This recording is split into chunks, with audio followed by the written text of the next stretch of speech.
საქართველოს პრეზიდენტი მიხეილ ყაველაშვილი დავით აღმაშენებლის სახელობის ეროვნული თავდაცვის აკადემიას და თავდაცვის სწავლების აღმოსავლეთის სარდლობის პირველ ქვეით ბრიგადას ესტუმრა.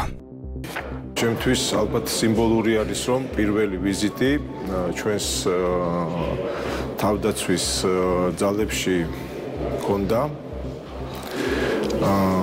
გავეცანი მათ მიზნებს, ინფრასტრუქტურას, იუნკერების არსებულ რეალობას, საკმაოდ მაღალ დონეზეა ეს ყველაფერი, უზრუნველყოფილი, მოხარული ვარ, რომ ჩვენი სამხედრო წარმომადგენლები მაღალ დონეზე უზრუნველყოფენ სწავლებას იუნკერების. ეს არის დაწესებულება, საგანმანათლებლო დაწესებულება, რომელიც არის მოწინავე არა მხოლოდ საქართველოში, არამედ რეგიონში.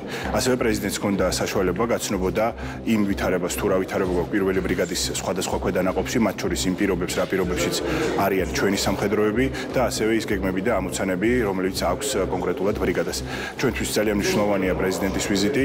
ეს არის ძალიან დიდი პატივისცემის გამოხატულება საქართველოს თავდაცვის ძალების მიმართ.